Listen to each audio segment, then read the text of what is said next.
What's up, everybody? Welcome back to another episode of the 10-7 MMA Show. And today we have a very, very special episode. If you see in the middle of me and Justin, we have a very special guest as people start to join the show. I cannot wait to announce this gentleman. I made a list of my 3 favorite journalists for 2024, and he was there. It was in no particular order.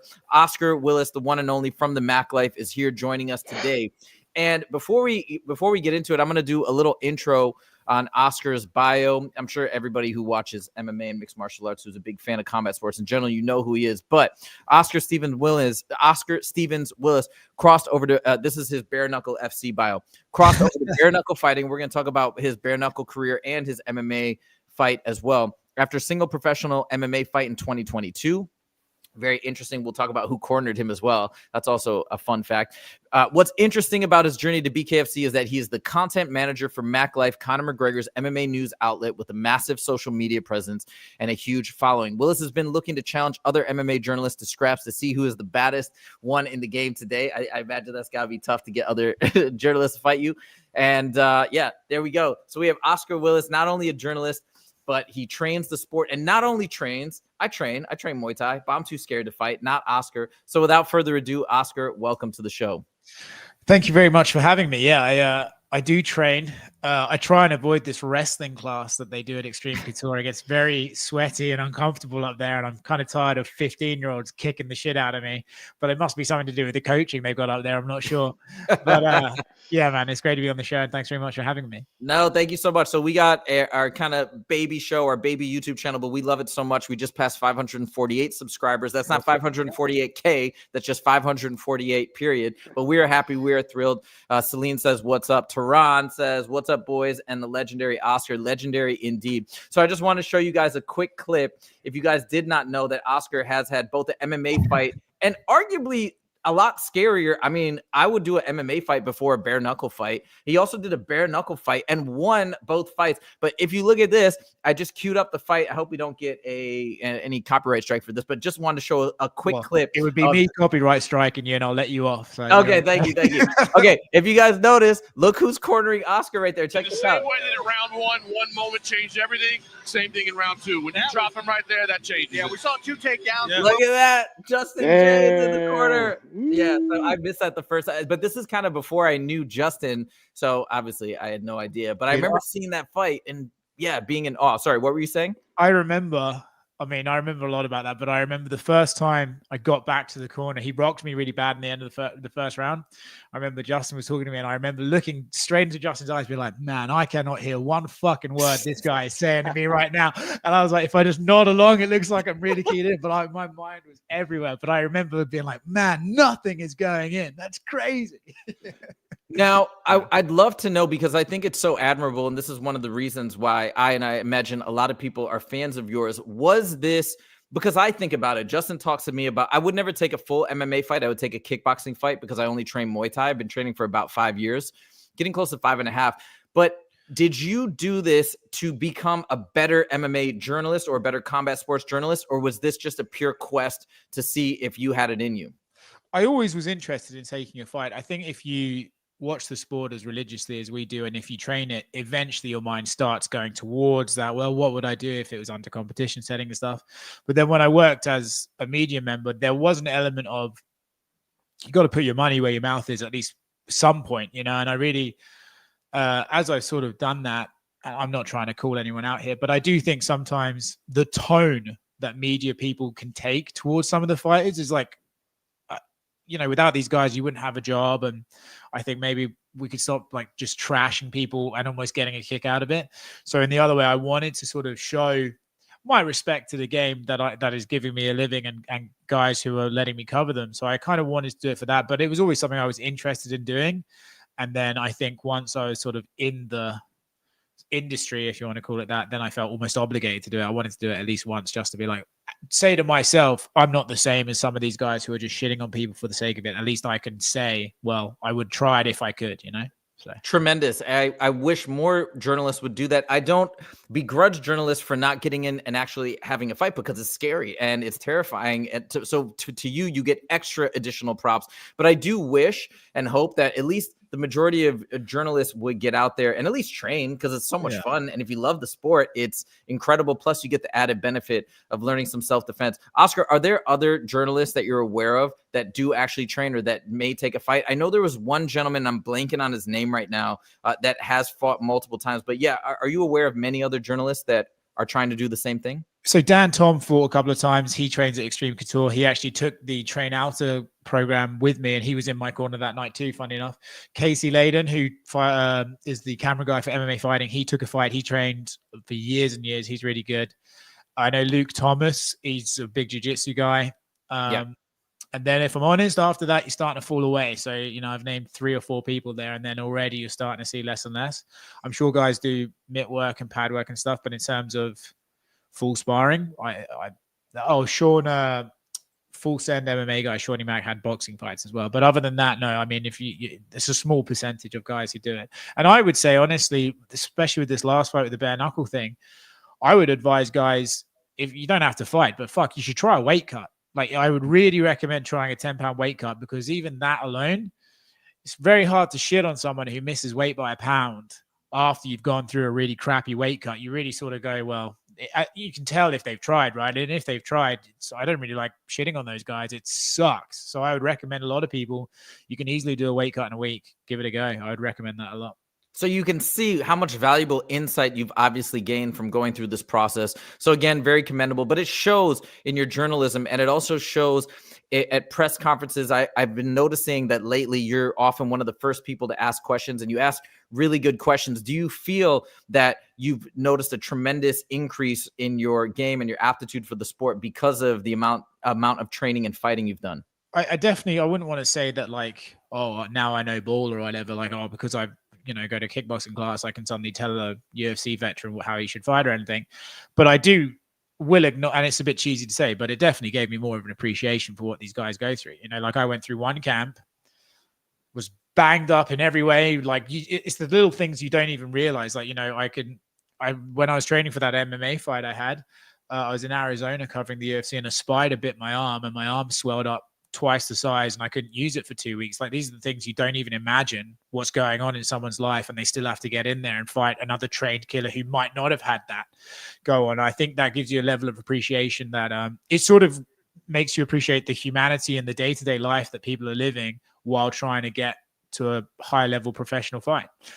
So I think it gave me that. I don't think it necessarily gave me more like technical insight or anything like that. I think if you watched my head movement in my fights, you can appreciate that never sunk in. But I definitely think it gave me an appreciation for the human behind the fight itself, rather than just like generic athlete is performing for my entertainment. It's now like, oh, this guy has a wife and a kid giving him shit at home because he's always sweaty, and just it all adds up. So I definitely think that. I love that, because Justin, I mean, you see, at least maybe I'm not as good as Oscar in that front, but I try to view the game that way. I try to really look at the fighters. I try to give them the utmost respect, with the exception of Colby Covington. But everybody else, I try to give a lot of respect to, because I understand, and I know if it came down to me stepping in there, I don't think maybe one day, but I don't think I have the cojones to do it. So anyways, I think that's tremendous. Now we have a ton to talk about. This is a huge week. In some people are saying this might be one of the greatest UFC events of all time in terms of just the talent that's on the card, not necessarily how it will all play out, but just in terms of anticipation. So I definitely want to talk about that with you, Oscar. But before we get into it, just a question that I'd love to know personally as a fan of yours. How did it begin? How did it begin with you getting involved with Conor McGregor and the Mac life? Yeah, it's funny you say that this event's super anticipated. I'm just thinking of the main and co-main event and how my boss appreciates those two individuals in the particular.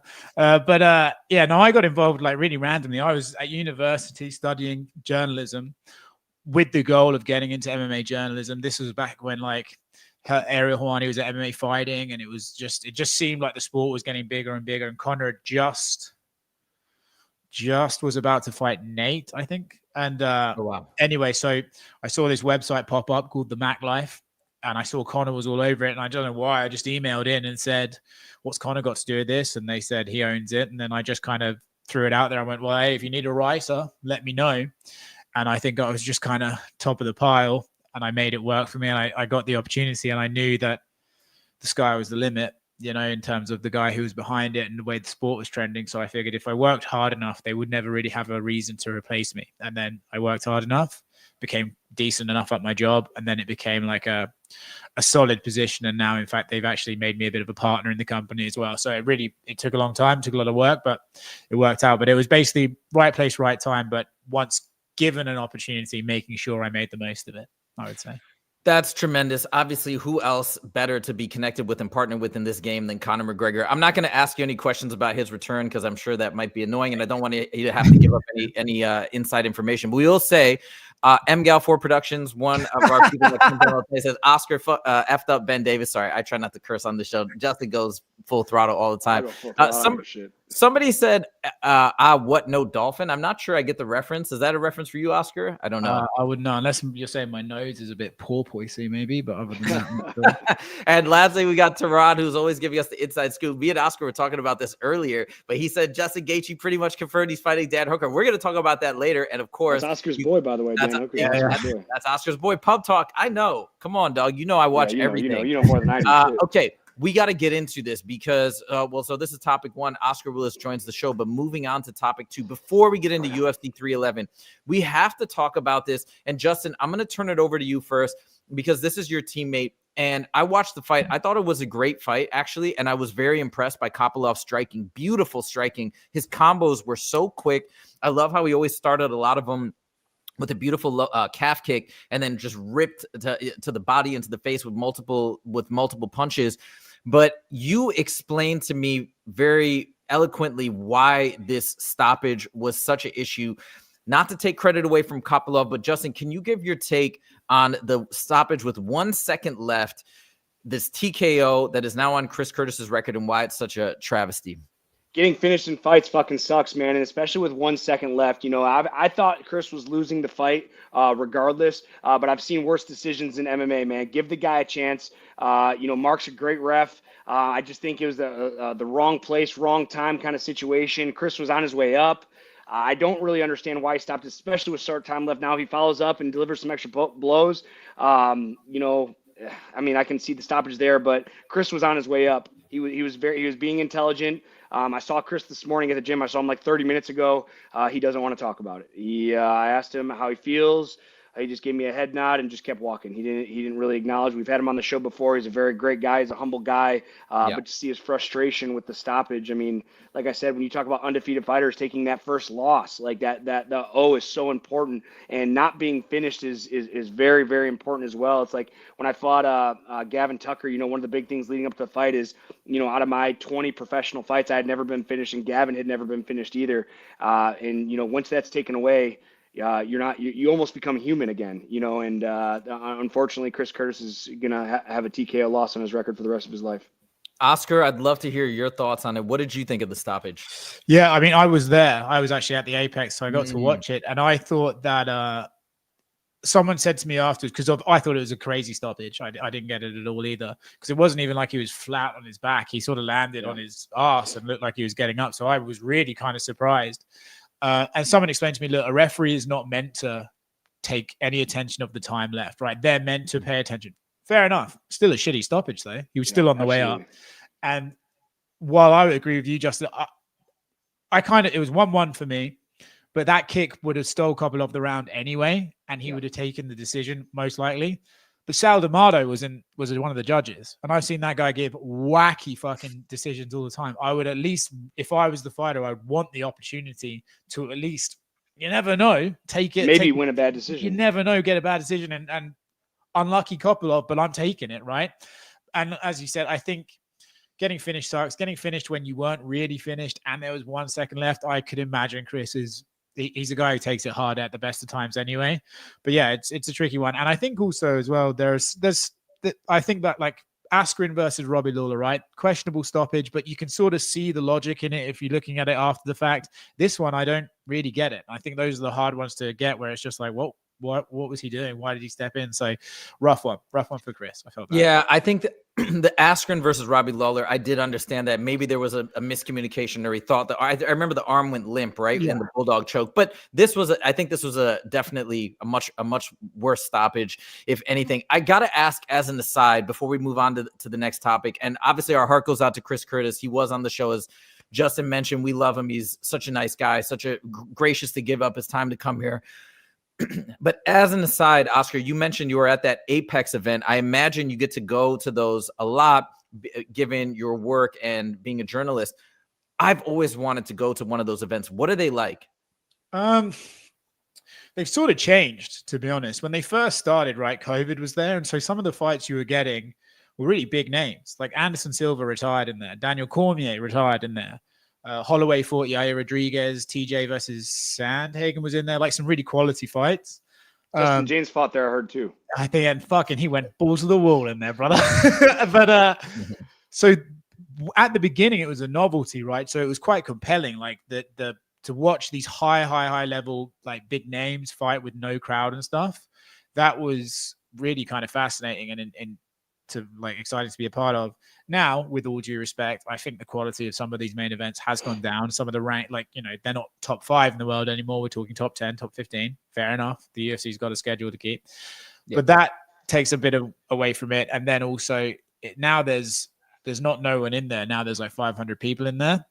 And that sort of makes it this weird middle ground where it's not intensely quiet and scary like Contender Series can be, but it's like even during the Chris Curtis Kopylov fight, you can hear people heckling, like they're shouting, "You can't outbox him, bro," and it just gets a little bit weird sometimes. But if you are an MMA fan and you were able to get in there at least once, I would highly recommend it, especially if you get the VIP ticket, you get an open bar. I mean, go just for that. But yeah, it's a much more intense experience than in an arena, but I wouldn't necessarily say it's better or worse. It's just very different.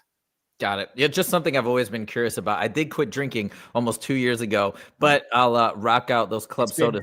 13 days for me, and it's going to end in about 13 more. You're going to say about 13 days. Yeah, 13 days. Let's fucking go. Fair enough. So one quick comment before we move on to the next topic and get into UFC 311. MGal4 Production says, I'm on an island, but I think Sean beats Dricus. And I know both of you guys train, of course, with Sean Strickland. Thoughts? I could see that. Sean, we talked about it last time, Justin, where I feel like because of, and you made the correction that it's not that as though Dricus has bad technique, but I just feel like if you think about traditional technique, if you look at traditional technique, and you look at somebody like Sean objectively versus somebody like Dricus, I feel like Sean would be favored again. But yeah, let me hear from you guys. Let's go to Oscar first, and then Justin.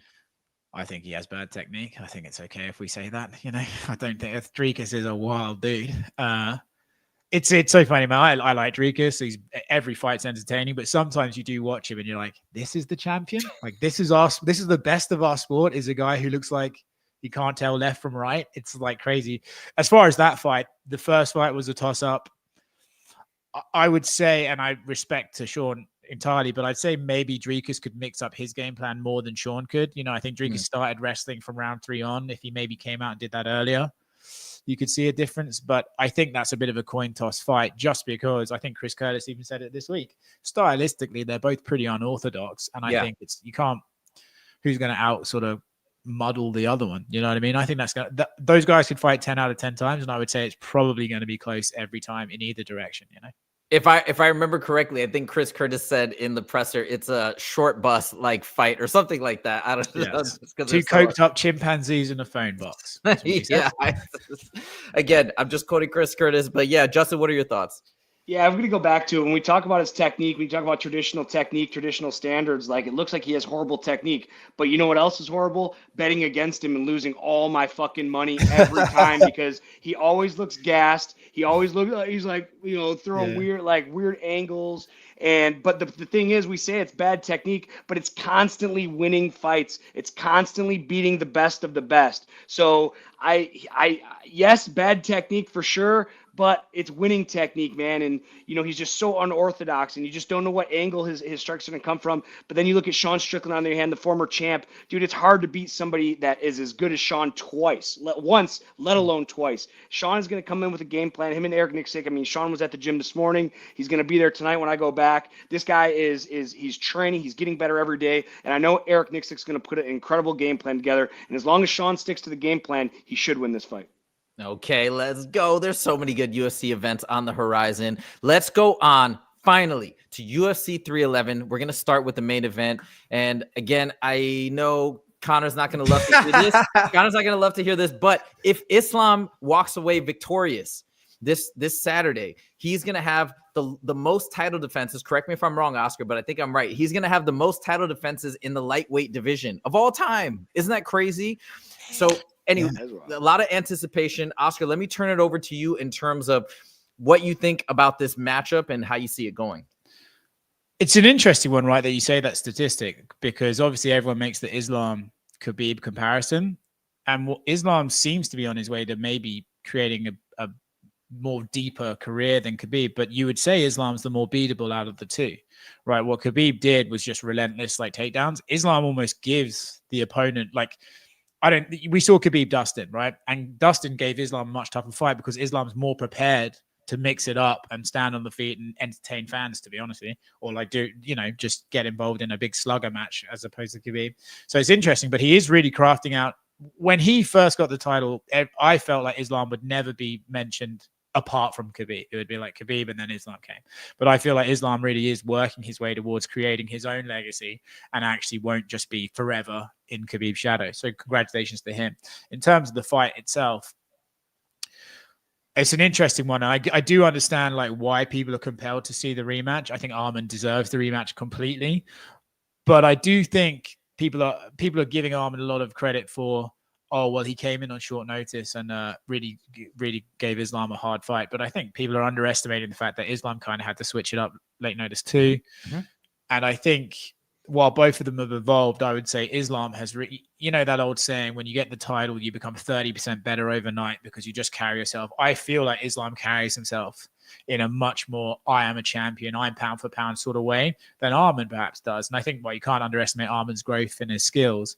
I think Islam has grown at the same rate, if not a bit more, and that'll be what carries him to the win on Saturday. Now, Justin, before I toss it over to you, I just want to make a couple of points.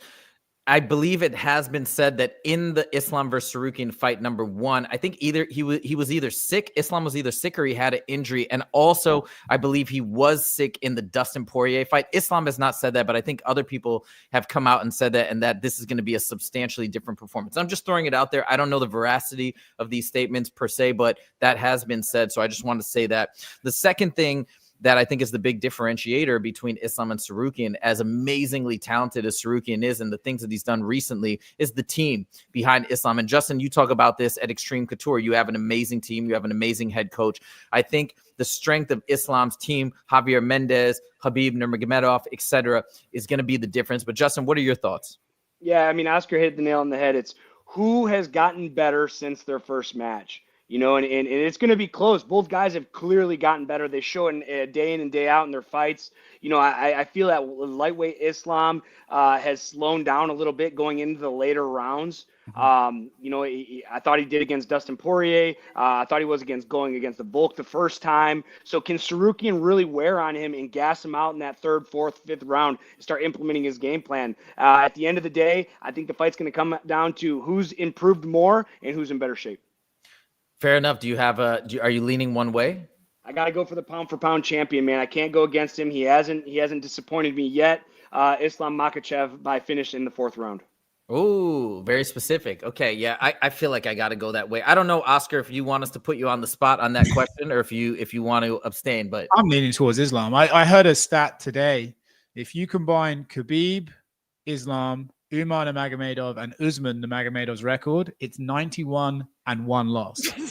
Yeah. Which is like crazy. How the fuck do you do that? Do you know what I mean? Right. Even just like in as wacky a sport as MMA, where shit's just flying at you, you usually you get unluckier than that. Just something weird happens. So yeah, you got to give credit to them. Dagestan, the dynasty that they're creating.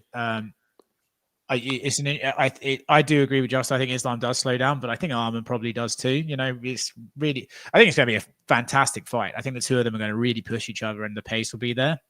But yeah, I think the structure around Islam gives him the success, probably. I think so too. I cannot wait for this fight. This is a big legacy fight again because Islam can go for that record, or we can see Tsarukyan get the upset. This is going to be so tremendous. So I cannot wait for this fight. Oh, by the way, as an aside, you guys mentioned Usman.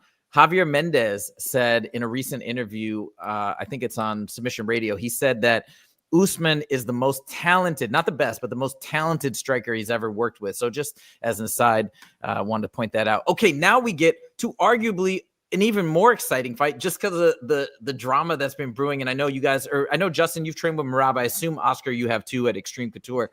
But we've seen Merab really develop a hatred, it seems like, for Umar Nurmagomedov for some reason. And he's even said, when talking about the injury that Umar's talked about, that broken arm that people were concerned might jeopardize the fight, saying that he's BSing and he doesn't believe that that's actually a truthful injury. So that's actually adding some fuel to the fire for somebody like me who does get into the drama. But just from the stylistic standpoint, this fight is very intriguing as well. Justin, let me turn it over to you first, and then we'll go to Oscar. What are your thoughts of this fight? How do you see it unfolding? I mean, Merab's the champ. He went in there, he did to Sean O'Malley what he said he was going to do. A lot of people didn't think he was going to be able to take him down and hold him down. Can Merab hold that pace for 5 rounds against an incredible wrestler and against an incredible grappler? That's what's really going to be told the truth. Now, the difference between this fight to his past fights is he's really emotional about this fight. He's been getting angry. He's been lashing out, and that's just very uncharacteristic. I can't think of any other time, even with the Sean O'Malley buildup, like they were making videos, poking fun at each other. But at the end of the day, he seemed focused the whole time. And against Umar right now, I don't know, man. I have a weird feeling about it. I am taking Merab. He is what I guess I'll say is my teammate per se. But something I have a weird feeling about it. Just with this buildup, I think Merab's a little nervous, man. He's going against somebody that's good at where he's good. He has not. He has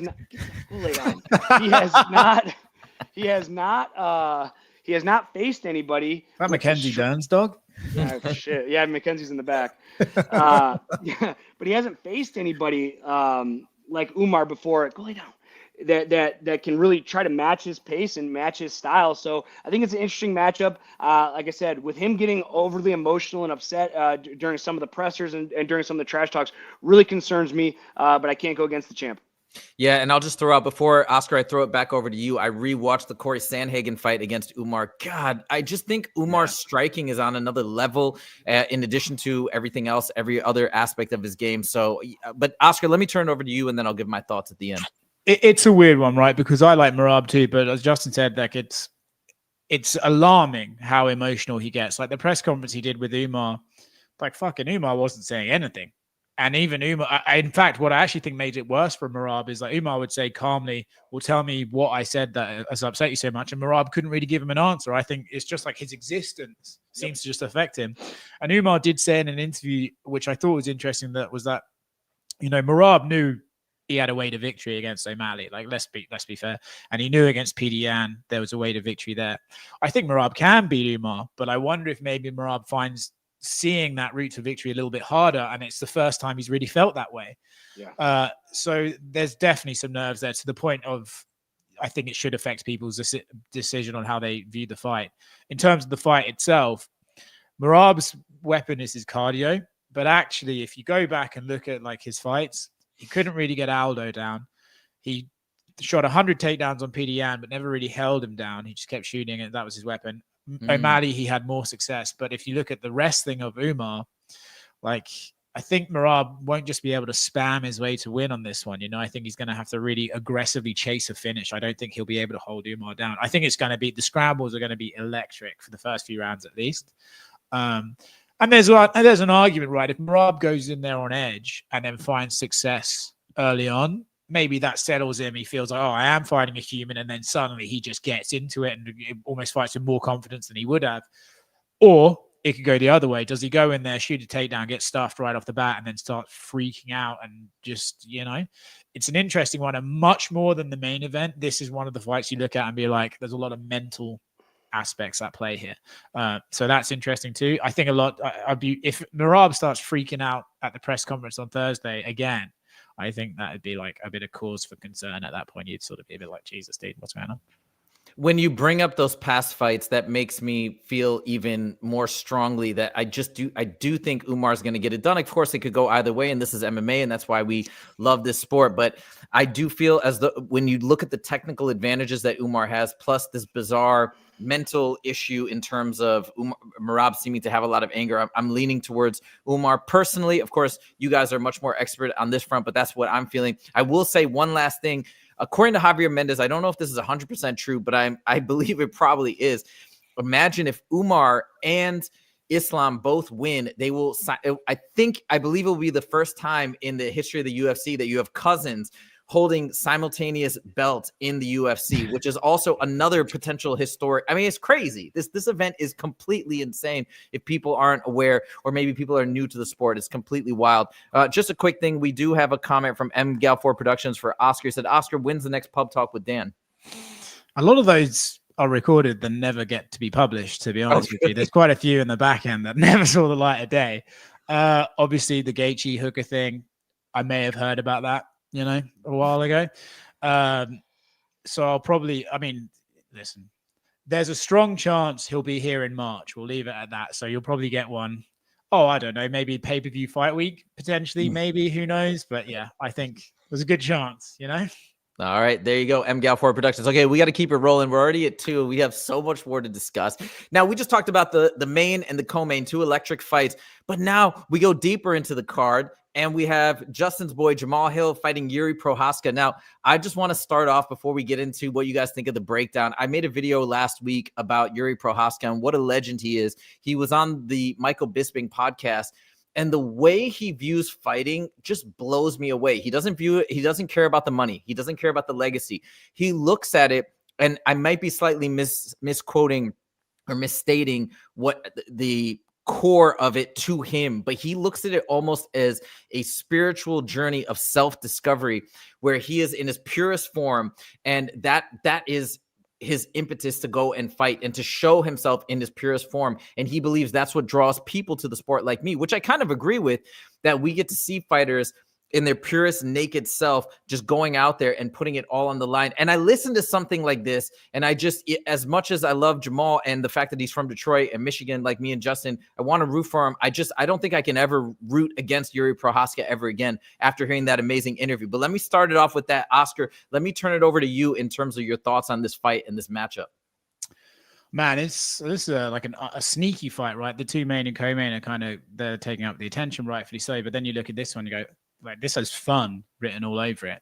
And I think basically like every other Jiri fight, it's kind of hard to pick it because he could be losing until he knocks you out, even against Alexander Rakic. He was kind of getting tuned up, his leg kicks already fucking him up, and then suddenly, boom, it's over. Yep.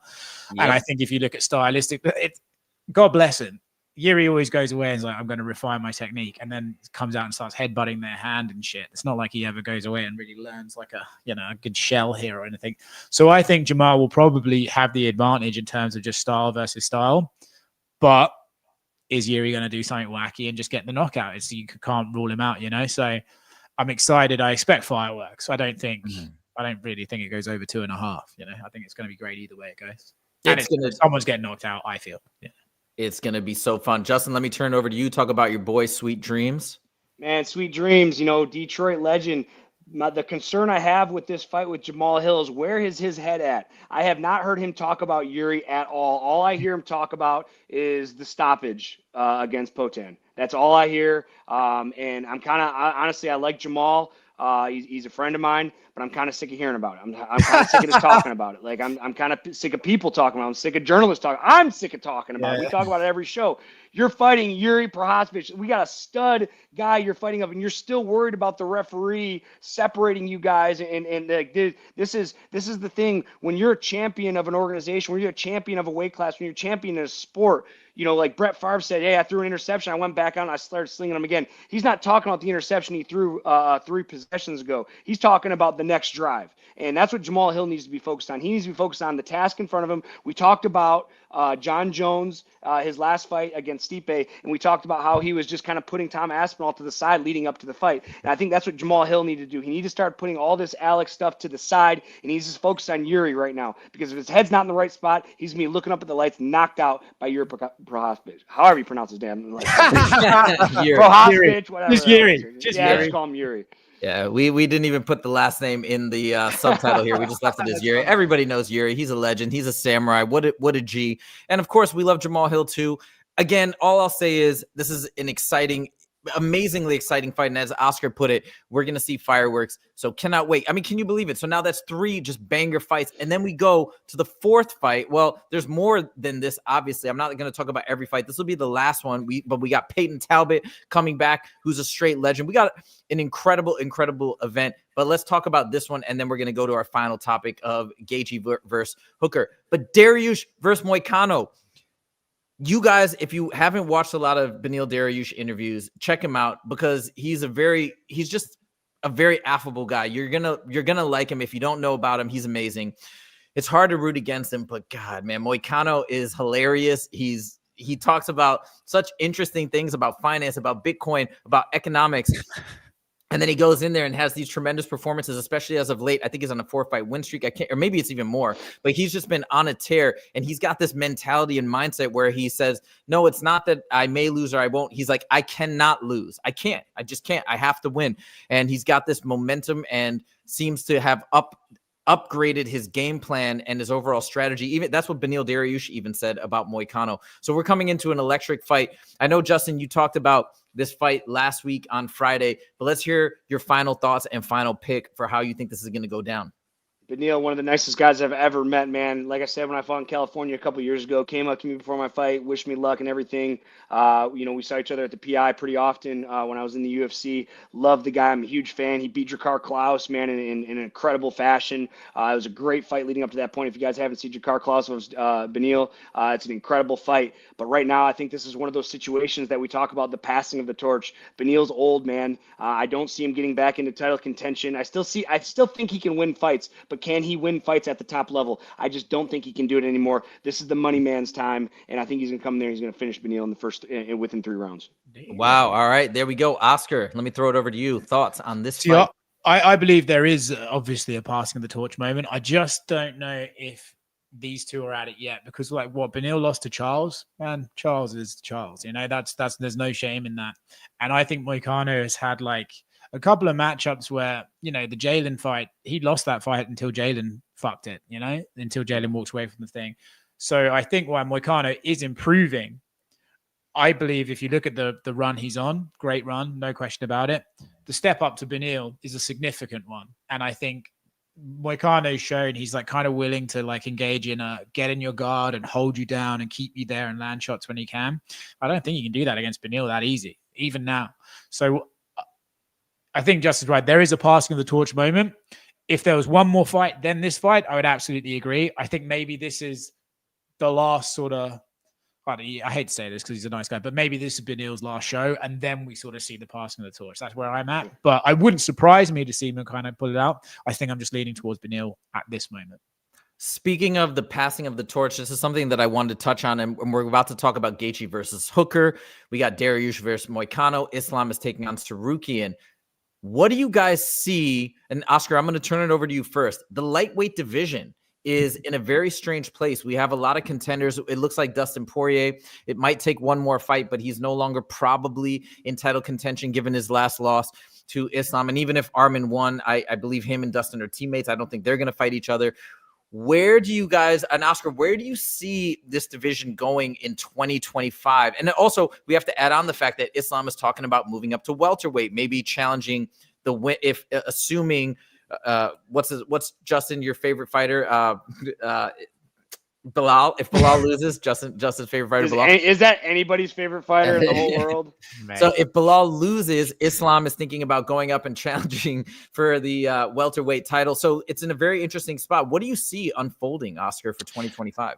I actually feel bad for Islam, to be honest with you, because he's kind of having to basically be the guy for featherweights to go up and test their legacy against, right? Volk's doing it, did it twice. Edia looks like he's next up. And the whole time Islam's so I get to kill these lighter guys, but I can't go up I feel that's a bit unfair. I think him and Bilal should fight, but I'll leave that to them. In terms of the division itself, if Arman wins, all bets are off, right? They'll probably do a rematch, probably in Abu Dhabi. But if Arman wins, suddenly him and Hooker have had beef. If Hooker beat Gaethje, boom, that fight's there. Gaethje beats, so on and so forth. So if Arman wins, bets are off. If Islam wins, it's going to get into an interesting spot. I think they want to do the Charles rematch. Charles is going on Saturday. He's going to be there. But again, if you watch that first fight, like all respect to Charles, do you see a lot of ways where, okay, well, that can go differently? Probably not. You'd probably lean Islam. And then Islam's starting to lap a division he doesn't really want to lap. He wants to move up.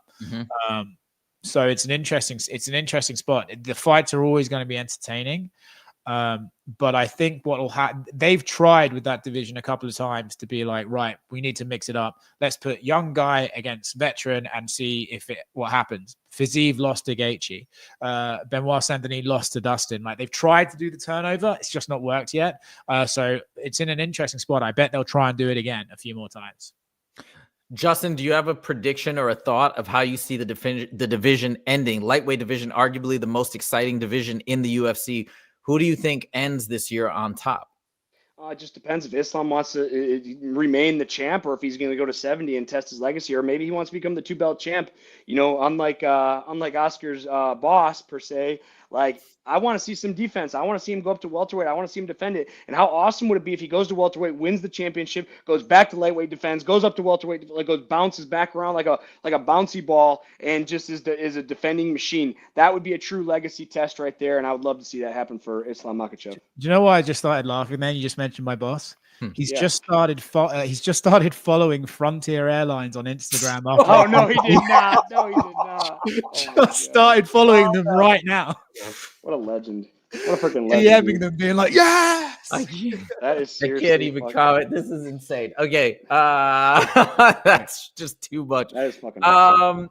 Well, what other option is Islam goes up, wins welterweight, and then we have the super fight of all super fights, Islam versus Khamzat Chimaev, who will certainly be the champion of the middleweight division by the end of 2025. That's Huzaifa's boyfriend, by the way. My favorite fighter. He is the best. I will watch every Khamzat fight and have watched every Khamzat fight. He's the man. Okay, well, we're gonna answer. Left over. Jesus. What's that? You'll have plenty of time to spend with the rest of your evening if you watch every fight he's in. They're all about 2 minutes long.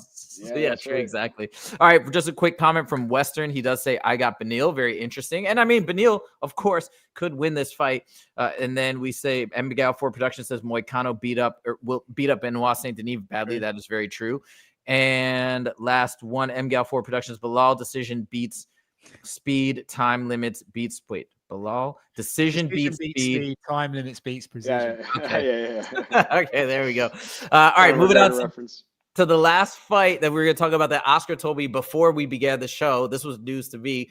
What a banger of a fight. And of course, we see Dan Hooker making an amazing comeback, really finding his footing and making a great showing once again in the lightweight division. And we might forget, not too long ago, he had a crazy battle with Dustin Poirier. That decision could have gone either way. Then he lost kind of I don't want to call it a fluke, but he kind of lost to Michael Chandler in a flash KO, just a one-shot knockout, which can happen to anybody. Justin, I mean, you could probably attest to that, right? Like, that can happen to any fighter anytime. Absolutely. But so now we're seeing Hooker have this resurgence, going and fighting Gaethje. What a tremendous fight this will be. Before we go to Oscar, because I know he's your boy, we have to hear your thoughts. Justin, Gaethje is your favorite fighter. What do you think of this matchup?